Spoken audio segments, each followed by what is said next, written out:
عمر رضی اللہ عنہ نے جب عباس رضی اللہ عنہ سے بارش کی دعا کرنے کے لیے کہا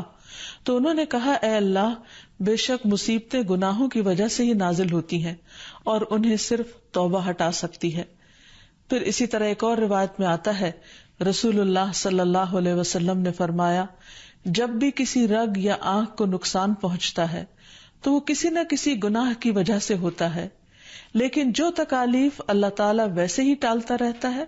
وہ کہیں زیادہ ہو جاتی ہیں۔ پھر اسی طرح بعض بیماریاں انسانوں کے اعلانیہ گناہوں کی وجہ سے بھی ہوتی ہیں، جیسے کہ ایک حدیث میں آتا ہے، جب کسی قوم میں بدکاری عام ہو جاتی ہے اور وہ اعلانیہ اس کا ارتکاب کرتے ہیں تو ان میں طاعون اور ایسی مختلف بیماریاں پھیل جاتی ہیں جو کہ ان سے پہلے گزرے ہوئے لوگوں میں نہ تھی۔ ابو امامہ باہلی سے روایت ہے کہ نبی صلی اللہ علیہ وسلم نے فرمایا، جس بندے کو بھی بیماری سے پچھاڑ دیا گیا ہو تو اللہ تعالیٰ اسے جب بیماری سے اٹھاتا ہے تو وہ پاک ہوتا ہے۔ تو یہ ایک حقیقت ہے کہ انسان کے گناہ اس کے لیے مشکلات کا سبب بنتے ہیں۔ امام ابن القیم الجوزیہ لکھتے ہیں، ان کی ایک مشہور کتاب ہے الداء والدواء، بیماریاں اور علاج، اس میں وہ کہتے ہیں کہ کوئی بھی گناہ ایسا نہیں کہ جس کے اثرات نہ ہوں۔ انسان سے چھوٹی یا بڑی جو بھی کوئی غلطی صادر ہوتی ہے اس کے نتیجے میں کچھ نہ کچھ اثرات اس کی زندگی پر ضرور پڑتے ہیں۔ ہاں اگر اللہ تعالیٰ معاف کر دے تو وہ اور بات ہے، ورنہ ہر گناہ کی ایک تاثیر ہوتی ہے، اور ان تاثیرات میں سے ایک چیز یہ ہے کہ انسان مختلف قسم کی بیماریوں میں مبتلا ہو جاتا ہے۔ اسی لیے ہم دیکھتے ہیں کہ جب انسان بیماری میں مبتلا ہوتا ہے تو اللہ تعالیٰ اس بیماری کو اس کے گناہوں کا کفارہ بنا دیتے ہیں۔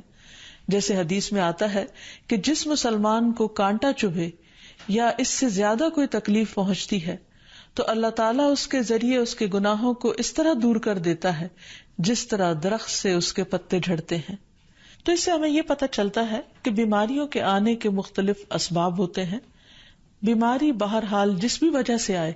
لیکن اصل چیز دیکھنے کی یہ ہے کہ مومن کا رویہ کیا ہے۔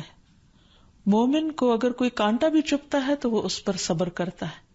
اس لیے بیماری یا تکلیف کے آنے پر انسان کو اللہ سے راضی رہنا چاہیے، شکوہ نہیں کرنا چاہیے، کیونکہ جو اللہ سے راضی ہو جاتا ہے کسی آزمائش پر، اللہ تعالیٰ بھی اس سے راضی ہو جاتا ہے۔ پھر اسی طرح اللہ تعالیٰ کا شکر ادا کرنا چاہیے، کیونکہ بیماری اس سے زیادہ شدید بھی ہو سکتی تھی۔ لہذا انسان کو اللہ تعالیٰ جس حال میں رکھے انسان اس پر شکر گزار رہے۔ پھر یہ کہ انسان کسی بھی بیماری میں کسی بھی قسم کی ہو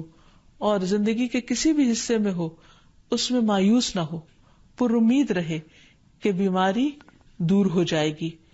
پھر اسی طرح اگر بیماری طول پکڑ جائے تو انسان کو گھبرانا نہیں چاہیے، کیونکہ ہر گزرنے والا لمحہ انسان کے درجات میں اضافے کا سبب بنتا ہے